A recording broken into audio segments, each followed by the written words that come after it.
I never imagined that a quiet neighborhood, ruled by lawn measurements and mailbox colors, would turn into a battlefield the day my elderly mother was shoved to the ground over a rule no one could clearly explain. What started as a routine HOA notice escalated into fines, threats, and a moment so shocking it left the entire community frozen in disbelief. The people meant to protect property values showed just how far power can go when it's abused. But the real twist came later, when the tables turned in a way no one saw coming. How did a single incident expose everything rotten beneath the surface?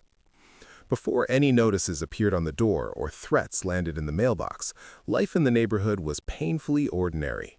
The kind of place where mornings started with sprinklers ticking on at the same time, where everyone waved but rarely stopped walking, and where the biggest excitement was whether someone's lawn looked slightly greener than the rest. I had moved there years earlier for the quiet. It felt safe, predictable, and manageable, especially important because I wasn't living alone. My mother lived with me. She was elderly, her body slower than her mind, and the neighborhood gave her a sense of dignity she had lost elsewhere. She loved sitting near the front window, watching delivery trucks pass, keeping mental notes about who had planted new flowers or replaced a fence. This house wasn't just property to us, it was stability, a place where routines mattered because routines kept her steady. At first, the HOA felt like background noise. Emails about trash bins, reminders about holiday decorations coming down on time, occasional warnings about weeds that never seemed to grow in our yard anyway. I followed the rules without thinking too hard about them. The dues were paid automatically, the letters went into a folder I barely opened. Nothing seemed personal. But there was a shift, subtle at first. A new board took over, and suddenly the tone of the messages changed. They became longer, colder, more precise. Measurements were mentioned, deadlines tightened, infractions were no longer suggestions, but warnings, written as if someone was already guilty. It felt less like community management and more like surveillance. Neighbors started acting differently too. Less eye contact, more glances toward lawns and driveways. A few people began leaving anonymous notes on windshields. Someone complained about a recycling bin being out an hour too long. Another report came in about unauthorized modifications, though no one could say exactly what those were. My mother noticed before I did. She grew quieter, hesitant to sit outside as often. She asked questions about whether we were doing something wrong, whether the house looked out of place. I reassured her, believing that common sense would prevail. After all, this was just an HOA, not some unchecked authority. Then, the first official notice arrived. It was brief, vague, and unsettling. No explanation that made sense, no name attached, just a warning that something we hadn't changed in years was suddenly a violation. I assumed it was a mistake, something that would clear up with a quick email or form. I was wrong. What followed didn't feel like a misunderstanding, it felt targeted. Each week brought something new, another letter, another deadline, another implied consequence. The stress seeped into the house. My mother began double-checking windows, asking if someone was watching us. I brushed it off, not wanting to admit that I felt the same unease. There was no single dramatic moment yet, no explosion, just pressure, quiet, relentless pressure. And beneath it all was the sense that someone, somewhere, was waiting for us to slip up, that the rules were no longer about order, but about control. At the time, I still believed this would end quietly. I couldn't imagine how far it would go, or how physical, public, and irreversible it would become. I didn't know that the neighborhood we trusted was already setting the stage for a moment that would change everything. The first fine arrived quietly, slipped into the mailbox without explanation beyond a small note. Violation of HOA guidelines, $150. At first, I assumed it was a clerical error. I called the office. The voice on the other end was polite but firm, insisting the fine was valid. No evidence was offered, no way to appeal beyond filling out a form that promised only more bureaucracy.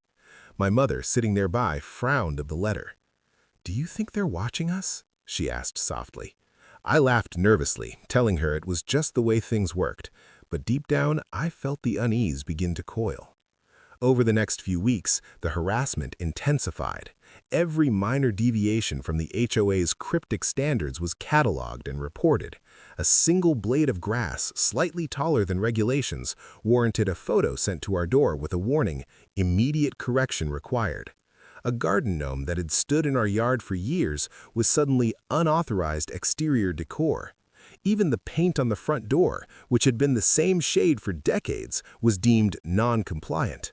Each notice arrived with increasing frequency, each one sharper in tone. I spent hours reviewing the HOA handbook, trying to anticipate what could possibly be targeted next, but the rules were a moving target, applied inconsistently, with penalties escalating in a way that felt personal.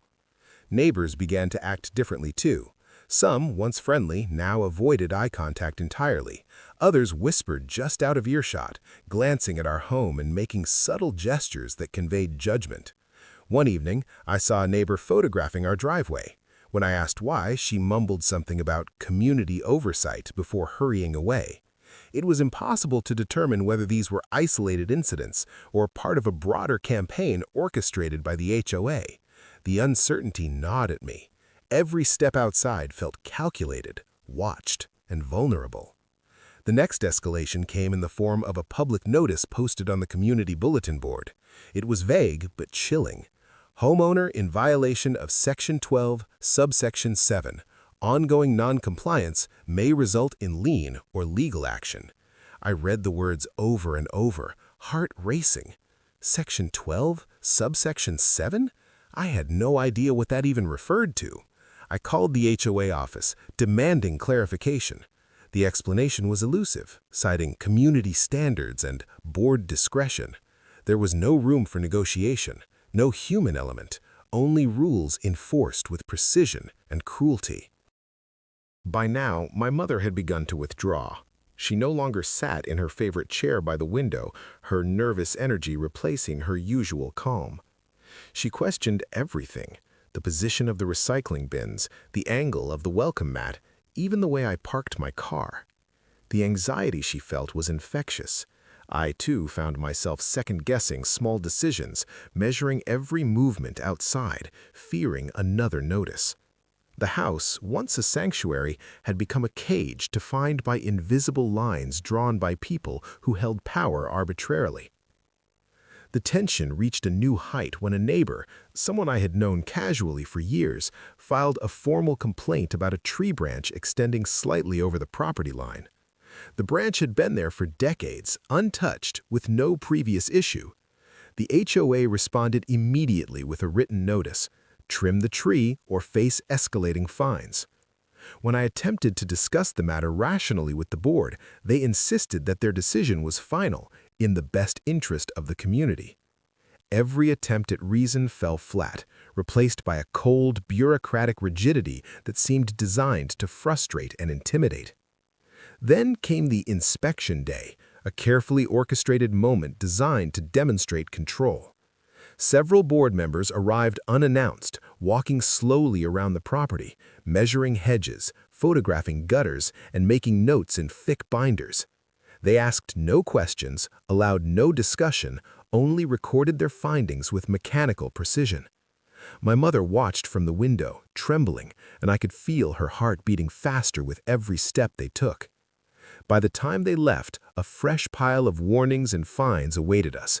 The cumulative total was staggering, a financial and emotional weight that hung over the house like a storm cloud. Small victories offered fleeting relief. I challenged one fine for an allegedly non-compliant mailbox, pointing out that the box had been grandfathered in when we moved. The HOA reluctantly rescinded the penalty, but the victory felt hollow. For every one they reversed, 3 new infractions appeared. The rules weren't applied evenly, they were applied strategically, selectively, and often vindictively. It became clear that compliance was no longer the goal, fear was. As the weeks passed, the conflict began to infiltrate every aspect of daily life. Deliveries became a source of dread as drivers were questioned by neighbors or photographed in front of our home. Lawn maintenance crews hesitated to come near the property, worried about complaints. Even casual walks to the mailbox became exercises in vigilance.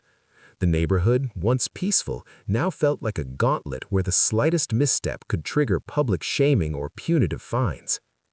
One day, an especially petty infraction tipped the balance. The HOA issued a notice claiming our driveway contained unauthorized markings, referring to a faint, weathered oil stain from years of normal use. They demanded immediate remediation or threatened a $500 fine. The absurdity was surreal. I tried to argue reason, citing the lack of a clear rule and the stain's long-standing presence. The response was dismissive. All homeowners are accountable. Immediate compliance is required.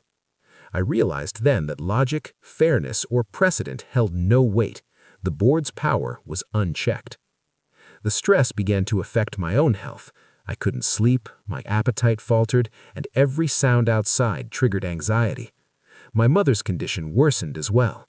She feared leaving the house, feared stepping onto the porch, even feared interacting with the few neighbors who remained friendly. The very community we had moved into for safety and comfort had transformed into a landscape of scrutiny and control. Things finally spiraled out of control during a routine HOA meeting. I attended, hoping to present our case calmly and logically. What I found instead was a courtroom-style spectacle, with board members seated like judges, neighbors as witnesses, and residents encouraged to voice complaints publicly. I had never felt so scrutinized, humiliated in front of people I had once called acquaintances. One neighbor described the supposed danger of our tree branch, another criticized our hedge height with a tone of moral outrage, and the board nodded solemnly, recording every word. My mother could not attend, but her presence loomed in my mind, making each accusation sting more sharply. Then came the moment that changed everything.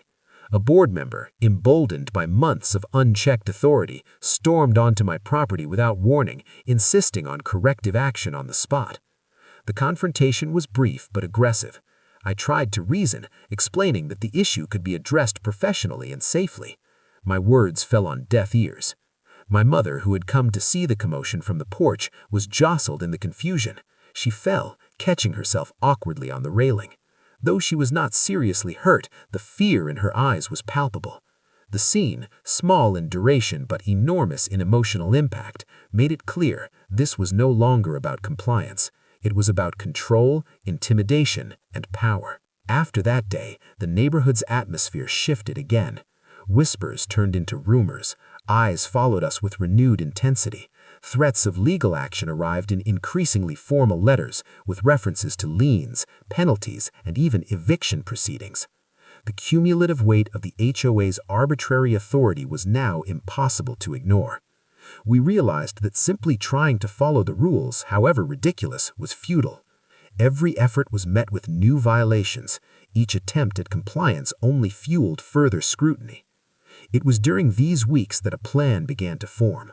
I couldn't allow the situation to continue escalating unchecked. The more the HOA imposed its petty authority, the more determined I became to protect my mother, our home, and our dignity. Yet, even as determination grew, fear remained, a constant tightening coil. I had no idea how far the board would go or what tactics they might employ next. The tension was suffocating, each day a blend of anxiety, vigilance, and mounting outrage. Late one evening, after reviewing the latest series of notices, I realized just how deeply entrenched this conflict had become. The fines, the public shaming, the invasive inspections, they were no longer isolated incidents, but part of a systematic effort to assert dominance over anyone unwilling to submit without question. My mother slept fitfully, waking repeatedly with nightmares of people watching our house. I too lay awake, replaying every interaction, every notice, every neighbor glance. The stress was unrelenting. And then, as if on cue, the HOA sent its next letter, a notice that would set the stage for a confrontation that no one in the neighborhood would forget. It was simple in wording, but heavy with implication. Further non-compliance will result in immediate action, including but not limited to penalties, liens, and community notification. There was no specification, no timeline, only the looming threat of escalation. At that moment, it became painfully clear that this dispute was no longer about rules or community standards. It had become personal. The HOA's power was absolute in their eyes, and our resistance had turned us into targets. Each day was now a countdown to the next violation, the next confrontation, the next public embarrassment. And yet, beneath the anxiety and fear, a spark of determination glimmered. We would not surrender our home, our routines, or our dignity to arbitrary authority. Something had to give, and soon. The question hanging over every interaction, every letter, every whispered complaint was simple but terrifying. How far would they go, and what would it take to finally push back? The stage was set, the tension intolerable. The next move could break the illusion of control for the HOA, or shatter our lives entirely. I had spent countless hours documenting every interaction, every notice, every inspection. Photographs of the driveway, of the tree branch, of the mailbox, scanned copies of every letter, time-stamped notes about every conversation and encounter. I had begun to notice patterns, tiny, almost imperceptible patterns that revealed how the board manipulated rules, selectively enforced penalties, and escalated disputes with surgical precision. For weeks, I had prepared, quietly strategizing how to counteract them while protecting my mother and our home. The moment came at the next community meeting, a meeting that had been framed as routine discussion and rule clarification. I entered the room with a sense of foreboding, aware that the board had already orchestrated a public spectacle. Chairs were arranged in rows with the board elevated at the front like judges.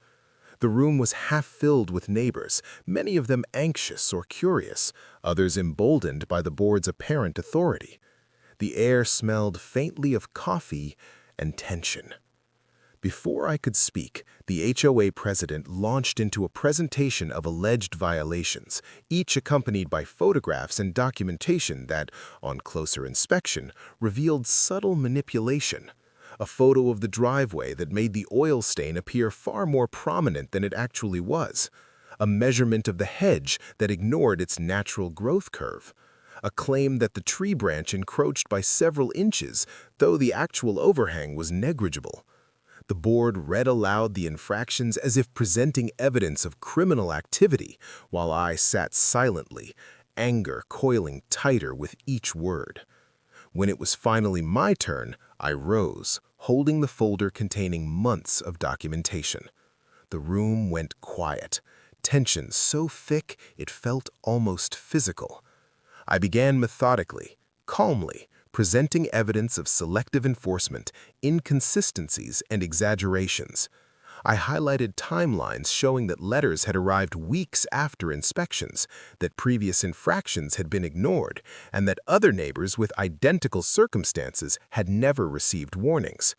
I exposed a pattern of intimidation, demonstrating that the HOA had created rules not for community safety or aesthetics, but as tools of control.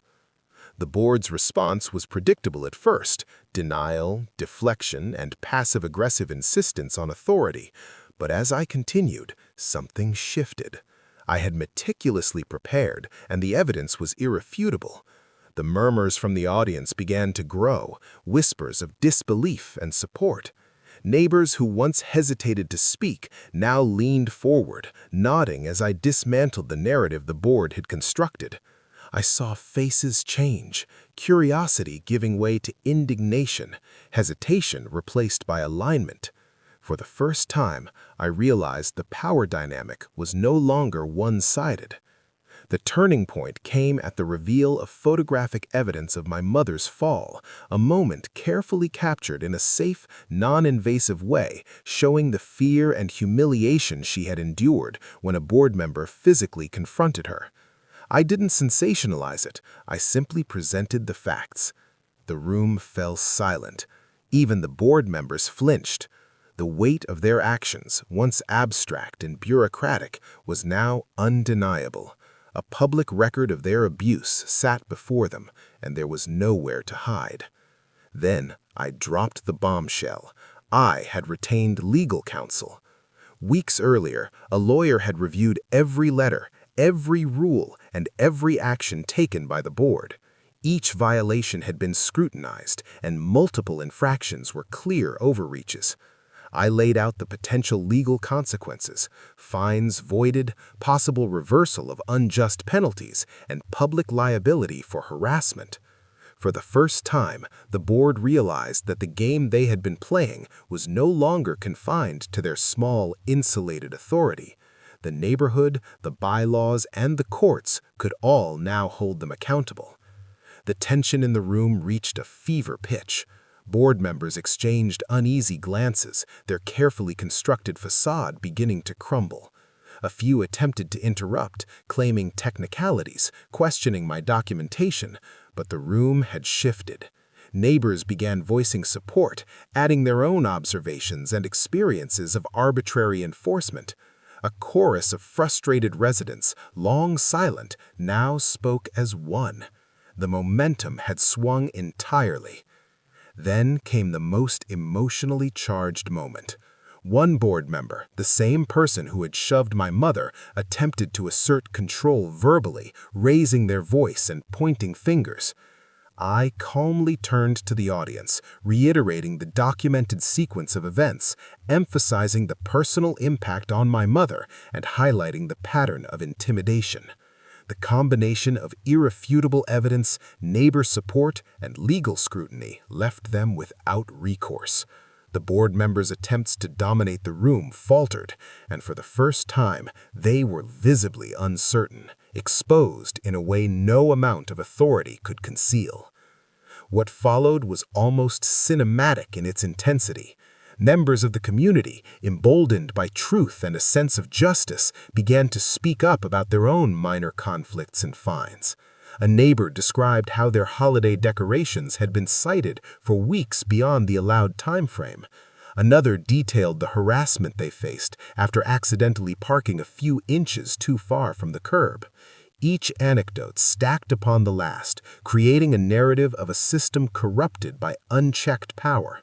The board could no longer control the room. The climax reached its peak when the HOA president, once so composed and authoritative, attempted one final tactic: procedural intimidation. They threatened mass fines, legal notices, and enforcement actions if the community did not comply with board decisions. The room erupted, not in panic, but in outrage. I stood firm, calmly responding that their threats were now part of the documented harassment already under review by legal counsel, and that escalation would be met with appropriate recourse. The combination of community witness and legal exposure had turned the board's own weapons against them. By the time the meeting ended, the power dynamic had shifted completely.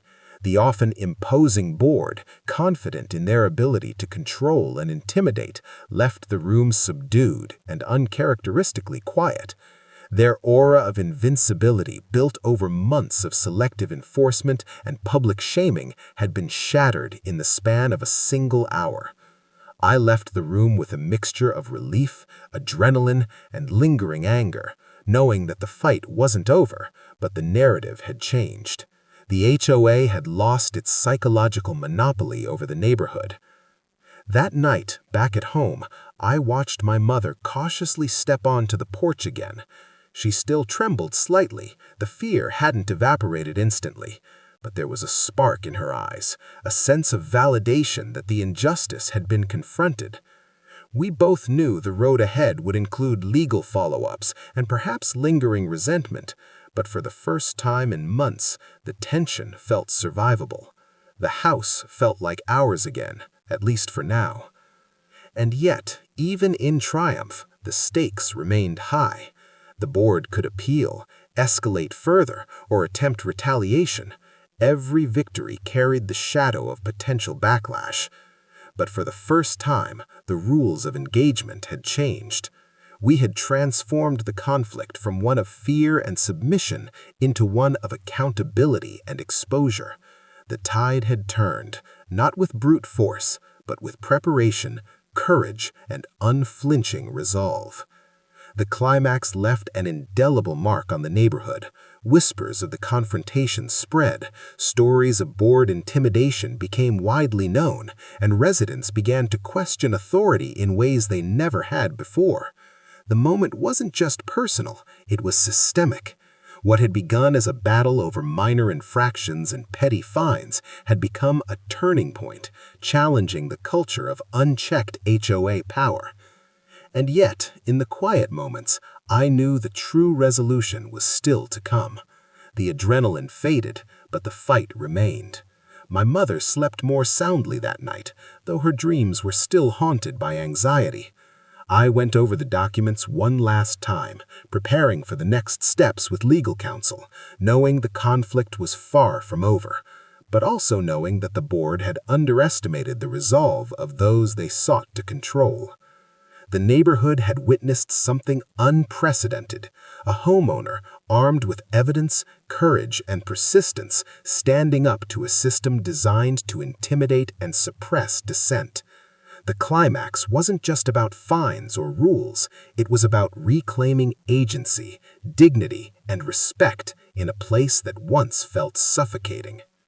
And as I closed the folder, feeling the weight of weeks of tension lift slightly, one question lingered in my mind, sharp and insistent.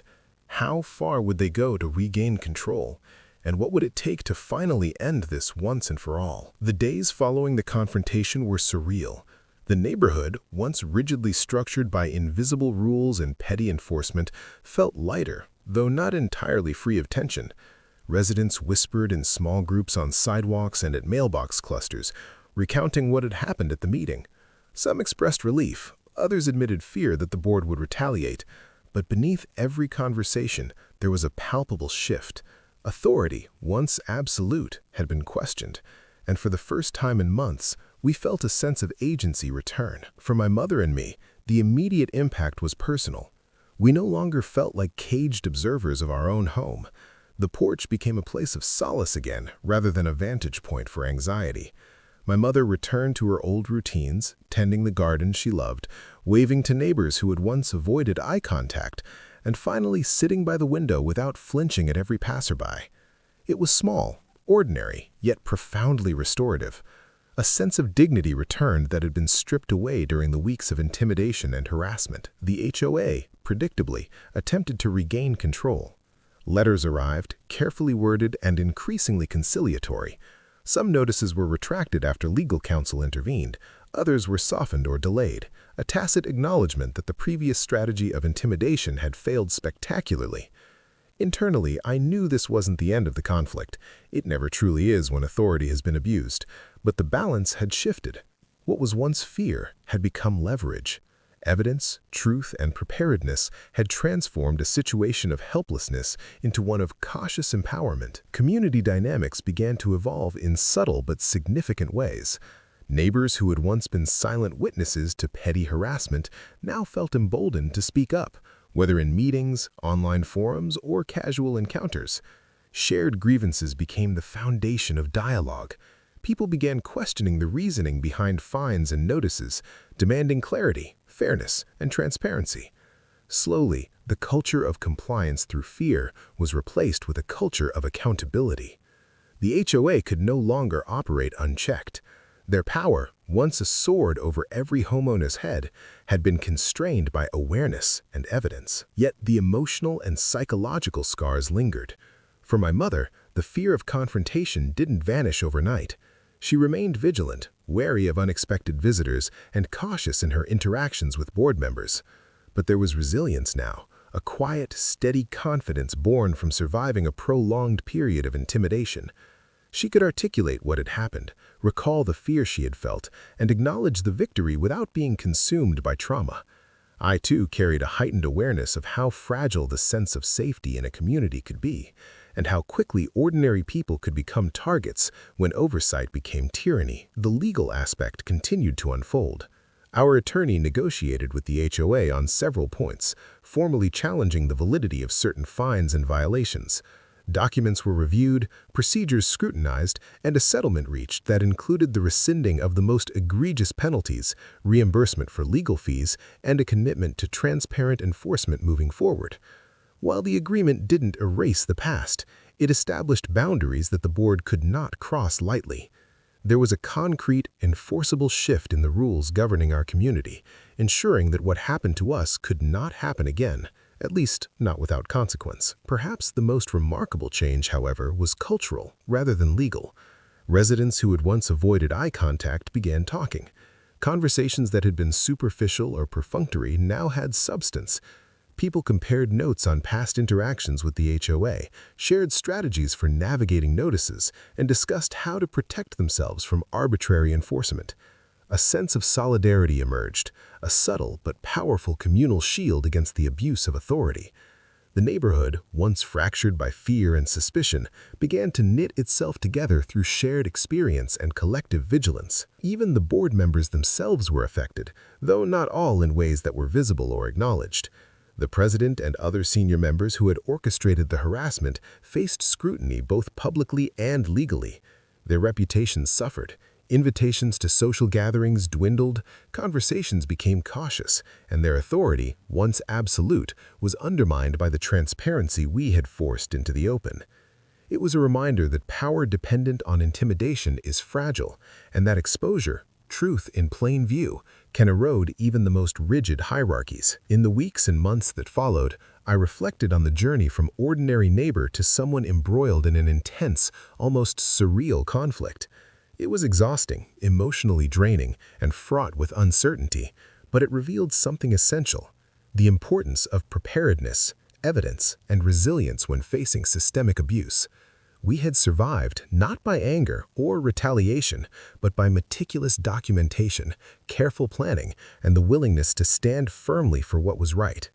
The victory was not just in rescinding fines or asserting our rights, it was in reclaiming dignity, agency, and a sense of security. Our story began to ripple outward. Other neighborhoods in the same city, hearing about the confrontation and its resolution, started questioning their own HOAs. Residents shared our story online, in community groups, and through informal networks, sparking conversations about oversight, fairness, and the limits of authority. What was once felt like an isolated struggle became a cautionary tale and a source of hope for anyone navigating similar situations. The idea that one family could stand up against a system long considered untouchable resonated far beyond our street. Even in retrospect, the emotional impact remains vivid. The humiliation, the fear, the constant tension of living under arbitrary rules, all of it left traces. But the triumph, equally real, continues to shape how we approach our lives and our community. My mother walks with a steadier gait, garden tools in hand, a smile returning to her face. Our home, once a stage for anxiety and conflict, has become a sanctuary again. And for the first time in months, I feel a deep, unshakable sense of control over our lives and our environment. There were practical lessons too. The importance of meticulous documentation, legal awareness, and emotional preparedness cannot be overstated. In hindsight, the hours spent photographing, organizing, and cross-referencing rules were crucial. So too was the strategic patience, the ability to let evidence accumulate, to wait for the opportune moment, and to act decisively when the stakes were highest. Reacting impulsively might have escalated the situation beyond repair. Measured, deliberate action allowed us to navigate the conflict without losing sight of our ultimate goal: security, dignity, and fairness. The ripple effects extended beyond the HOA itself. Residents who had been intimidated into silence discovered a sense of empowerment. Community meetings transformed from arenas of fear into forums for accountability. Discussions about landscaping, decor, and maintenance no longer carried the undertone of surveillance and coercion. Residents began to collaborate, sharing tips, helping each other navigate ambiguous rules, and supporting those facing enforcement. The sense of fear that had dominated our street slowly gave way to vigilance, resilience, and mutual respect. Reflecting on the personal cost, I recognized the emotional labor involved. Weeks of stress, sleepless nights, and constant anxiety take a toll, and recovery is gradual. Yet the experience also reinforced the value of standing up against arbitrary authority. Courage doesn't eliminate risk, but it forces systems designed to intimidate into the light, where fairness and accountability can take hold. Our victory was not just a legal or procedural win, it was a moral one, a reaffirmation that ordinary people can resist when power is misused. As months passed, the neighborhood stabilized. The board adopted clearer enforcement policies, communicated more transparently, and avoided the overreach that had defined the previous months.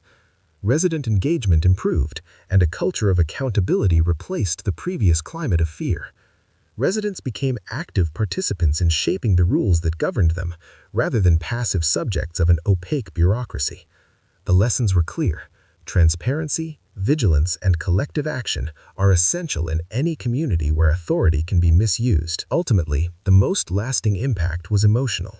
My mother's return to normal routines, our reclaiming of our home as a safe space, and the empowerment of neighbors created a ripple effect of resilience. What had begun as a terrifying ordeal evolved into a story of community, courage, and justice. We learned, painfully and vividly, how fragile safety can be, and how critical it is to defend it when threatened. And yet, as much as we celebrated, the experience left a lingering awareness. HOAs, like any institution, can be instruments of both order and oppression. The difference lies in accountability. Without scrutiny, oversight, and the willingness to challenge misuse, rules become instruments of fear rather than protection. Our story was a warning and a lesson. Vigilance matters, courage matters, and the collective power of evidence and moral clarity can topple even the most entrenched hierarchies. Looking back, I realized the resolution was not a single moment, but a series of small victories. Reclaiming the porch, documenting every infraction, rallying support from neighbors, and finally confronting the board with undeniable evidence. Each step built towards a cumulative triumph that reshaped our neighborhood's culture.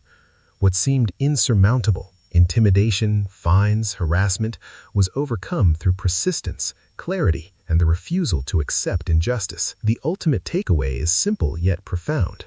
Systems of authority, even those designed to maintain order, can be misused. The ordinary citizens subjected to these systems